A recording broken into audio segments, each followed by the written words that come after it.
Tory MP Mel Stride has claimed that further increasing capital gains taxes will lead to a loss of revenue for the Treasury. The Telegraph ran this headline. Treasury analysis shows wealth tax would lose money. Further increases to capital gains tax will lead to lower receipts, Tories claim. Is that true? The article states a fresh tax raid on the wealthy risks backfiring and losing the government money. Tory analysis of Treasury data suggests. Internal government modelling indicates that the top rate of capital gains tax, CGT, is already so high that further increases will lead to lower tax receipts. Figures presented to the government before Labour's first budget in 2024 show that the Treasury assumed it would raise less and less money from investors, business owners, and landlords through CGT as it rose. After a certain point, increases would lose the exchequer money as the high rates put people off selling assets such as shares, businesses, and second homes. Tory analysis of the Treasury's assumptions suggests there's a lot of S's in that. I'm slipping up. Tory analysis of the Treasury's assumptions suggests this tipping point is when CGT is levied at 22%. Well, that's just speculation. There isn't any analysis that suggests this, but Mel Stride has claimed that the government would lose money if capital gains increased above 22%. Last year, Jeremy Hunt claimed that increasing capital gains would be a disaster. Both Hunt and the OBS were wrong. After Rachel Reeves increased capital gains tax, HMRC showed that it increased revenue by 89%, the highest since 1987. The article states HMRC said 584,000 people paid CGT, a 45% increase compared with the previous year, highlighting the impact of the Labour government's efforts to highlighting the impact of the Labour government's efforts to plug gaps in the public finances by raising the tax rate. As Chancellor, Reeves raised CGT rates in her 2024 budget to between 18 and 32%, up from the previous rates of between 10 and 28%. The previous Conservative government slashed the tax-free allowance in 2023 to 24, and then halved it to £3,000 a year for 2024 to 25. Earlier today, Curtis went on GB News to talk about wealth taxes and left them with little rebuttal. Hello, Curtis. Welcome to the programme. Hello. Now, look, It's a pleasure. Do you feel that they're just politicking? They're saying that, but you would say that they would say that. I mean, and before you say it, I'll say it, they left a real mess. So some people might say it's hypocrisy at the highest level that they are now expressing, concern after the mess that they left. You took the words right out of my mouth, Nana. This is political posturing, because if we look at that data, the headline from the Telegraph, the Treasury hasn't come to the conclusion that the wealth tax would reduce revenue or even hit a certain point. It is just what a Tory MP has claimed. And as I said, it's political posturing because they don't support wealth tax. Now, often with economic models, you can pretty much claim anything. You can use your own data to support your own bias. You could have two people look at the same data and both could extrapolate tiny bits of information to support their cause. It's better to look at what actually happened. Now, I'm no supporter of Labour and certainly not a supporter of Rachel Reeves, but she increased capital gains tax and it brought in more revenue. In fact, 89% increase in revenue, and these numbers were released by HMRC, reported in the Financial Times. So rather than speculation, we can look at the facts, and increasing capital gains tax brought in more money. Where I disagree with the entire premise is that increasing capital gains isn't a wealth tax. But it just smacks of the politics of envy, constantly taxing those who've done well for themselves, who earn a bit more money, and who already are paying so much more to the exchequer than those who are obviously not earning as much. Is it intrinsically fair to keep taxing the richer, those higher earners? Well, you're making a moral argument. I'm making an economic argument. I can touch upon the moral argument if you want. But the one thing that is a good policy, again, I'm not supporting Rachel Reeves, but increasing capital gains tax, it should be equalised to income tax. I would say it's morally wrong that people are being taxed more for their work than those who are sitting on assets. It's also important to understand that when it comes to income tax, yes, middle class and richer people are paying quite a lot of tax. But we're not talking about income tax. We're talking about a wealth tax. And once again, the political class have got it wrong. I mean, last year, Jeremy Hunt said increasing capital gains would be a disaster. The OBR said the same thing, yet they were embarrassingly wrong. Now, look, let's pretend for a second, just for a second, that those who oppose a wealth tax are right, that increasing it, the rich leave. It doesn't happen, but for the sake of the argument, I'll go with it. There are so many things the Treasury can do, such as an exit tax. Spain has one. If you're going to try and get around paying taxes or not paying taxes and starve our public services, if you try and leave, we'll slap you with an exit tax. Now, taxing the wealthy isn't particularly hard to do. It's the political will. Labour, Reform, the Tories, all funded by millionaires and billionaires, which is why they would never implement a proper wealth tax. The corporate media owned by the billionaires, which include GB News, hate the idea of a wealth tax. Majority of people in this country, 80% want to see one. That's just a clip from earlier today. You can check out the full segment. It's already up on the channel. Definitely give it a watch, especially as Curtis talks about a land value tax. Curtis, I kind of feel like I need you to explain all of that to me like I'm maybe 5 years old. But there's been a lot of love for you in the comments for that clip from GB News today saying you did really well. So well done for that. But yeah, let's just kind of rewind a little bit and just simplify what is actually going on here. Okay. To simplify, I was asked to go on because there was a Telegraph article which apparently showed that Treasury published an analysis which stated that if you increase capital gains tax, which is a tax on those who make income off of assets, off of land, etc., only when they sell it, okay, not off work, then the revenue to the Treasury would go down. And basically, the idea, I need to explain something called the Laffer curve. I'll be really brief, but the Laffer curve, the basic principle says you can tax a little bit, but if you tax too much, it has the opposite effect. So you would tax people to bring in revenue to the Treasury, but if you tax them too much, people will find ways to evade or avoid the tax, or they'll leave. That's the basic premise. So if I were to tax someone really, really highly, you wouldn't get loads of money in because people would leave. That's the premise of the Laffer curve. Now, I call bullshit on the Laffer curve. I don't think there is a specific limit where you lose revenue, because ultimately, no matter the level of taxation, there are always people who want to pay less taxes. Mm-hmm. So, for example, back in the 60s, 70s, and 80s, the top rate of income tax was around 70% under Margaret Thatcher. Now, if someone were to suggest that today, you would have people say, that's ridiculous, people will leave, that's just, the taxes are too high. But they were fine back then. So I don't believe in the idea of a Laffer curve. Now, this so-called analysis wasn't really analysis. It was just a Tory MP who looked at some numbers and went, we think that if you were to tax capital gains at 23%, that's when revenue starts to dip. Now, I looked at the article. There was no data to support that. It was simply a bunch of Tories saying, no, don't implement a wealth tax because we don't like it. Rachel Reeves, so this is what I brought up in the GB News interview. Rachel Reeves increased capital gains taxes in the year 2024 to 25. And at the time, you had GB News, you had right-wingers, you had conservatives say, oh, if you increase this tax, it's not going to have the desired effect. People are going to leave. Mm-hmm. And at the time, I would go on GB News and say, that's not going to happen. And guess what? It didn't happen. There was an 89% increase in revenue when it comes to capital gains taxes. It's the highest annually since the 80s. And basically, she just taxed the rich a little bit more and we got more money for it. It was very simple. Jeremy Hunt said it wouldn't work. The Office for Budget Responsibility, which should be abolished, said it wouldn't work, but it did work. So the premise of that was basically for me to say The right wingers have been proved wrong this time. Rachel Reeves did increase taxes on the rich, and it worked. My rebuttal, though, is that people keep saying this is a wealth tax.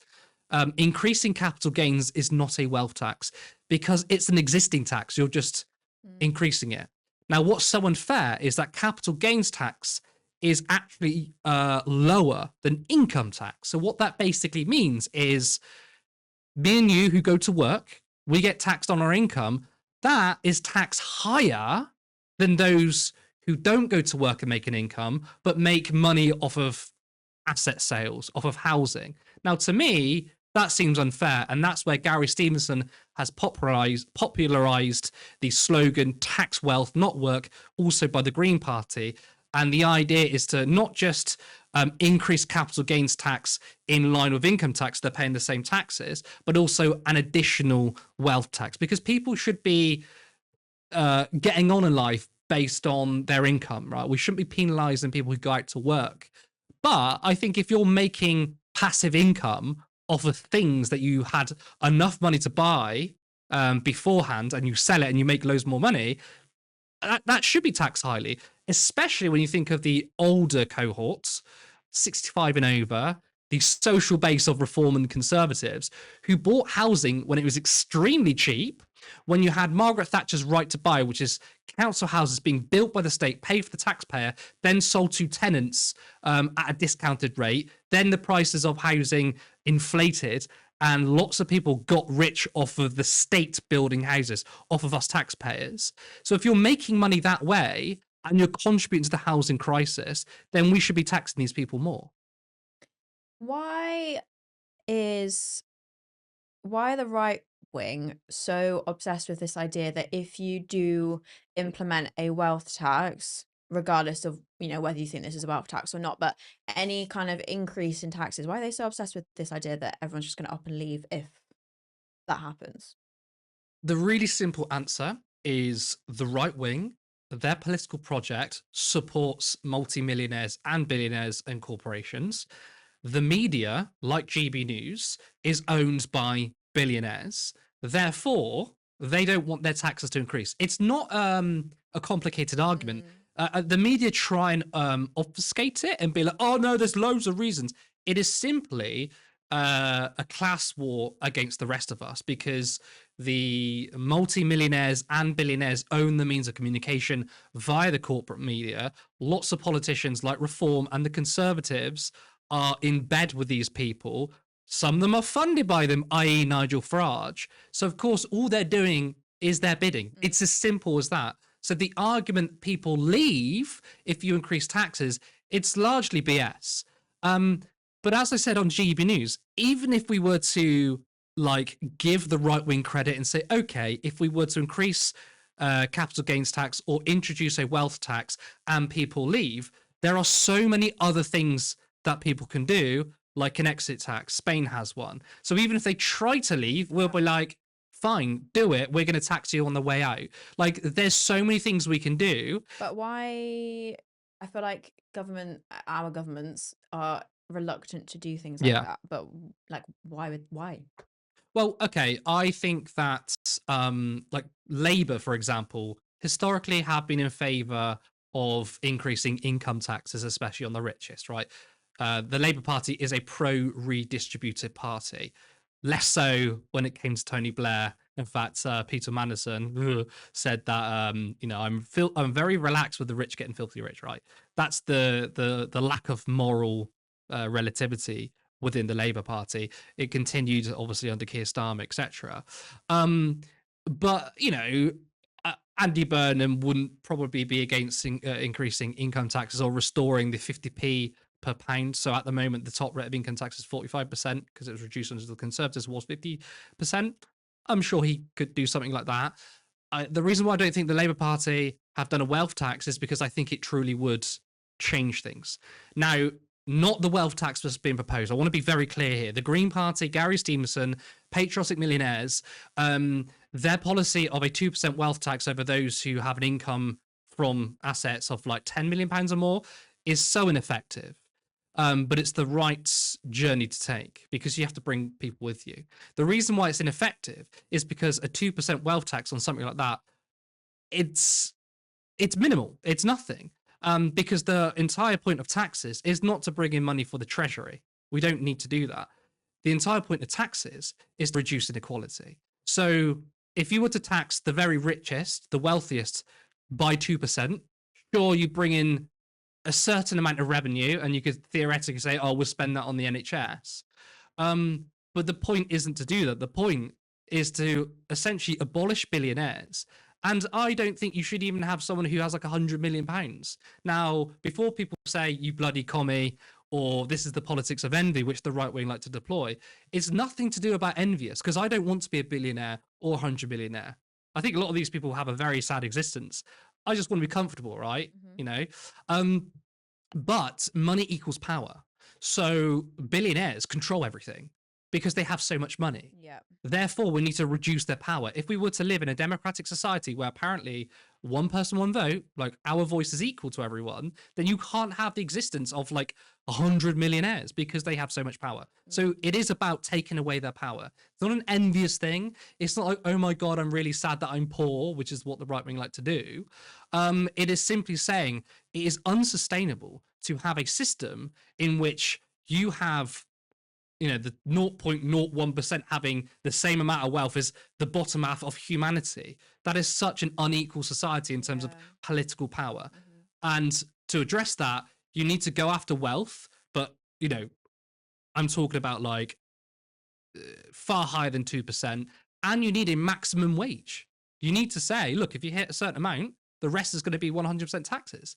Now, of course, in today's political arena, that's impossible to say. I mean, even just saying in today's world, we should give free school meals to kids, you've got reactionaries going, oh, I don't think more taxes should go towards that. So imagine then saying, let's have a maximum wage. You can't do that, which is why the Green Party, Gary Stevenson and others, et cetera, are starting with a very low proposal because the idea is to push it into the political sphere, and then we can move the dial. But ultimately, a 2% wealth tax will do piss all, but it brings wealth tax into the conversation. Okay, thank you for that. I feel like I didn't mention about land value taxes, so I won't keep people too long. Lots of people on the left are skeptical about wealth taxes. Richard Murphy, an economist he's a he's more banking than the economy, but I respect him a lot. He doesn't support a wealth tax. He says it's ineffective. It's hard to calculate. There are other people who think that wealth tax isn't very good. Again, I'm not opposed to wealth tax, but their arguments, and I'll lay it out to you, are very salient, which is that, again, wealth taxes aren't very effective. Now, something like a land value tax, which is something I wanted to, I did actually mention it in GB News, but I think I fluffed it a little bit because obviously time constraints and stuff. A land value tax is far better. Now, I'm probably going to lose you here because I know you're not really, clued up in the economy. So I'm going to try and be very, very fair. Accountant, thank you, Jim. Okay, he's an accountant. I'll try and be clear and brief. But essentially, at the moment, a lot of the tax burden is on small businesses, okay? So, for example, a small business, let's say a pub, the pub owner has to pay certain taxes, have to pay business rates. Now, business rates is a form of property tax. They're paying a tax on that specific property. The more the value of that property goes up, the more taxes they pay. Now, I personally think that pubs offer social utility. Some people might disagree, but lots of small businesses offer lots of social utility. And of course, we want these people to be successful. We don't want the big corporates dominating. So we need to make sure that the economy is thriving for small businesses, but you also need to then shift the burden onto the mega wealthy. So how do you do that? A land value tax is an annual tax on those who own lands, and it can be levied on those who have a shitload of assets. If you're like Samuel Leeds and you've got a shitload of housing, and you're making profit off of it by doing fuck all work, then you should be paying an annual tax. The thing with capital gains, as I mentioned earlier, you're paying absolutely nothing until you sell it. Until you sell that asset, then you pay a tax on the in a capital gain, right? So lots of people like to sit on their wealth, like to sit on their assets. And Mel Stride, the Tory MP, made a fairly good point in which he said there is a danger of increasing wealth taxes or capital gain tax, which means that it disincentivizes people to sell land, for example, because they might get slapped with a higher tax. Now, the data shows that's not true, which is good. However, we want to incentivize people to sell. We don't want land banking, which is that individual people or corporations own shitloads of lands and then don't sell it. What they do is they rent seek. So going back to the small business, let's say I'm a wealthy person, I've got a plot of land and there's housing on there, there's pubs on there. I rent seek off them. So if you're a tenant who's living in a 1-bedroom apartment or whatever, you're paying rent, right, to obviously like the property company, but they also have to pay rent too. If you're a pub owner, you often have to pay rent to corporate landlords, but also those that own the literal lands, right? So instead of having a business rate, which is property taxes, in my view, you completely abolish business rates. You completely get rid of that tax, essentially get rid of property taxes. You can do the same for council taxes, either severely reduce council tax or abolish council tax and business rates. You've saved individual people money and you've saved small businesses money. And then you make up for it by having a land value tax where those who own the assets pay an annual fee. So therefore, instead of not paying any taxes until they sell, they are paying taxes just by sitting and doing nothing. And therefore, people then go, maybe I don't want to sit on these assets anymore because I'm now paying taxes every single year. And that will incentivize people to sell up. Because if you've got a plot of land, especially if, you don't have like you're asset rich but income moderate, right? You might be thinking, I don't want this land anymore because I'm paying taxes every single year. It then motivates you to sell. When you do that, the value of land goes down because land becomes more available. Buyers are like, well, I'm not going to pay as much.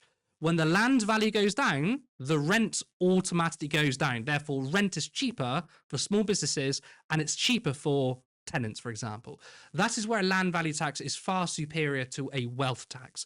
But a wealth tax is still important. I don't think we should disregard it. And that to me is a way you can completely transform the economy. It's not even a left-wing idea. It's a Georgist idea, not even a socialist argument.